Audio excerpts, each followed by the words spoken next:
Hey folks, Nick here. Welcome to the second installment of A Californian's Guide to Living in Normal Free America.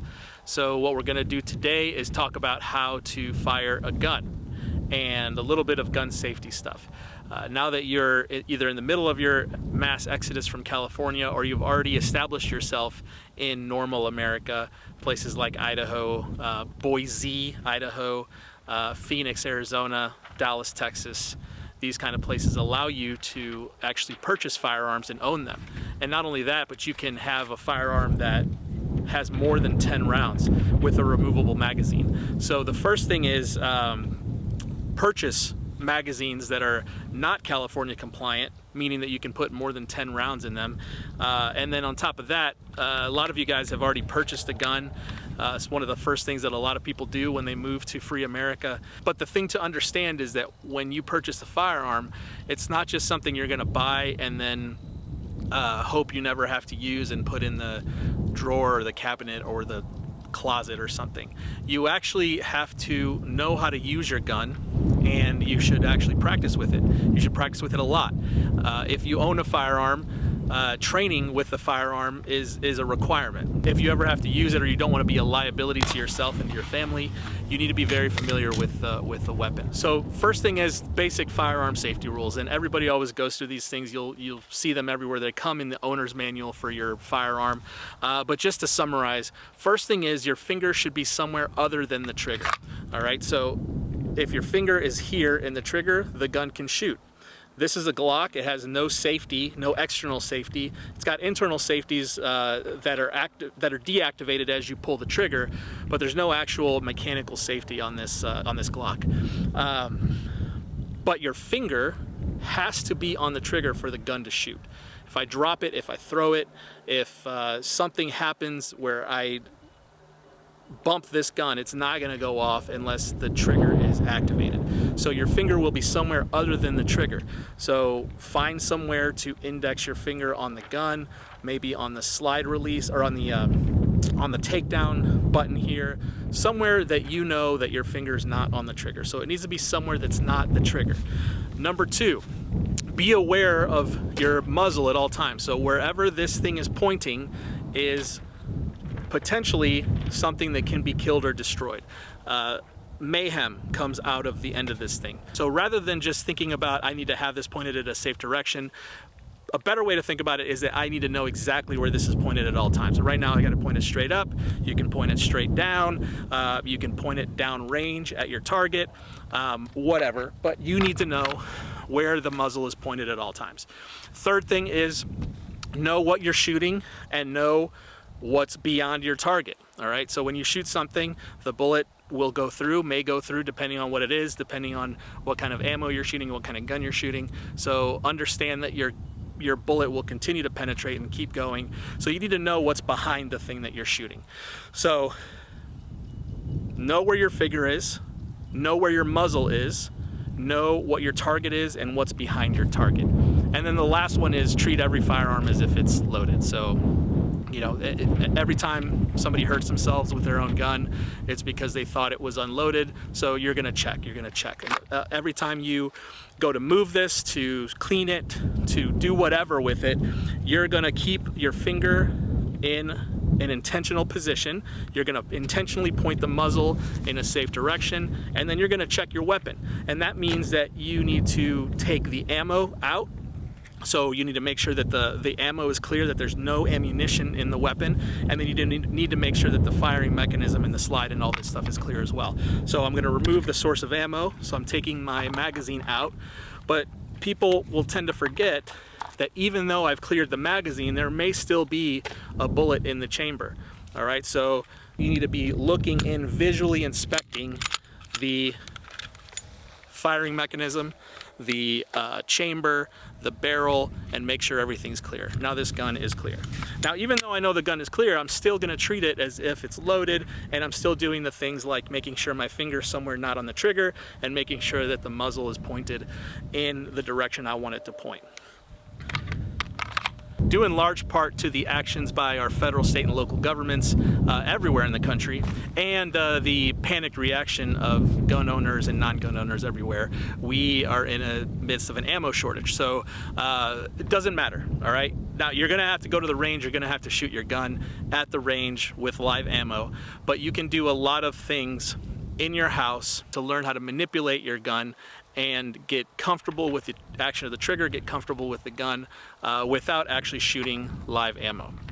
All right, so when you do that, it's called dry fire. And if you have a modern pistol, you will not damage your gun by dry firing it. You should dry fire it often, and you should get hundreds and thousands of reps with no ammo in your house, in your office, somewhere where you can be by yourself practicing with this thing and just working the trigger, working the action. So the simplest thing to do for dry fire, first of all, again, you're going to clear the weapon, so take any magazines out, clear the chamber. It's a good idea to put your ammo in a completely different room. So if you're in your living room, take your ammo, put it in the closet in your bedroom or in the drawer in the bedroom. So just so you get in the habit of being very intentional with what you're doing and not having the gun and the ammo in the same place, so there's just no accidents. All right. Now I'm out here at the range. There's a berm here, but I'm gonna go ahead and dry fire. So gun's clear, magazine is out, chamber's empty, okay?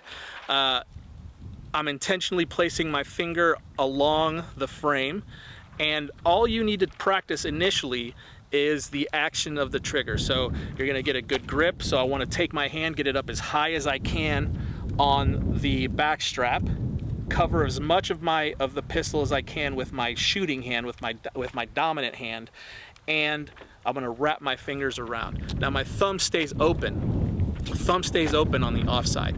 Finger is indexed on the frame of the gun. Now with the other hand, I'm gonna take all of this space and I'm gonna fill that space with the other hand. So I'm gonna take my thumb, point it forward, and fill that space. I like to wrap my fingers around my knuckles and get it in there and just cover as much of the gun as I possibly can. And I wanna think about squeezing with the base of my palm, squeezing together and clamping down on the gun.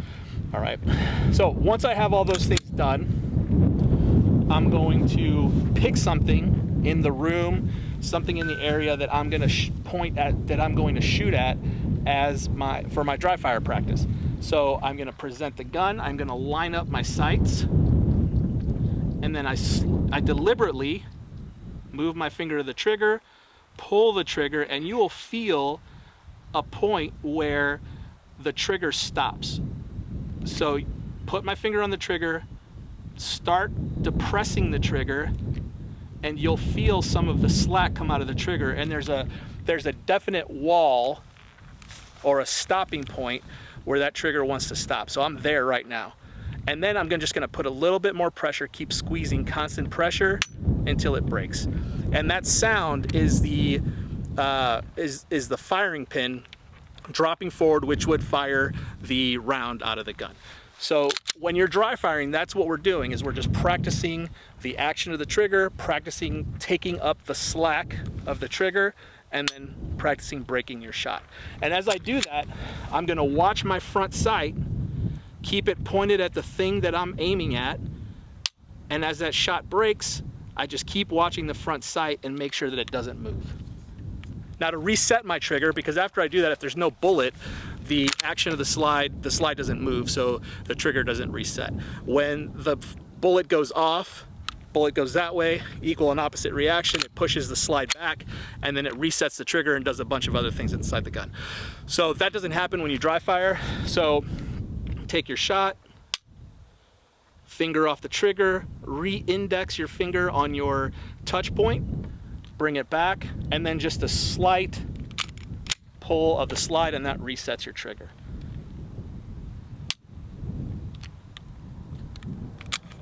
And this should be deliberate, it should be slow, and you should think about everything that you do. When I'm teaching, when I've taught my children, for example, to shoot, I want them to say everything that they're doing. So, for example, and this seems really silly, but it's a good way to make sure that you're not getting ahead of yourself, that your actions aren't moving faster than you can think. So, I am unholstering the gun. I'm taking my grip. I'm looking at my target. I'm presenting the gun. I'm putting my finger on the trigger. I'm squeezing the trigger, breaking the shot. Finger off the trigger, reset. All right, now again, that seems really silly, but if it's the first time you've ever touched a gun, maybe you've never taken a class, this is a good way to be very intentional and deliberate with everything that you're doing with the gun. If there's a class available near you, the place you bought your gun, training is going to vary depending on who is teaching the class and their experience with teaching people. So you're going to have massive ranges in quality from terrible all the way to great, but even just getting familiar in a classroom setting is a good idea. Dry fire is absolutely essential. So dry fire, make sure that ammo is not in the room. Make sure that you know what's behind the walls where you're dry firing. If you have a basement or you have a concrete wall, that would be a good idea. Try to make sure the room behind the place where you're dry firing is empty. These are all just good things to be thinking about. After you've dry fired, if you can get your hands on some ammo, you're gonna go out to the range and you're gonna do exactly the same thing. We've got some targets set up here, and now you're just gonna load the gun.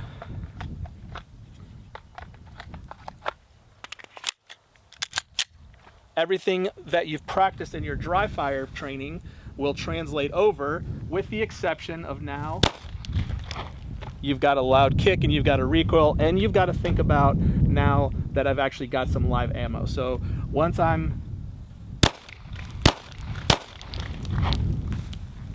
coming offline, make sure that you're clearing the gun and that you're staying safe. So welcome to normal America. We embrace you with open arms. Go ahead and purchase a firearm, get some training with it, get familiar with it, do some dry fire, do lots of dry fire, get a concealed carry permit, carry it around with you all the time, get comfortable with the idea of being armed and taking responsibility for your own safety. And by the way, in normal America, we understand that firearm ownership is our greatest defense against an overreaching government. So welcome.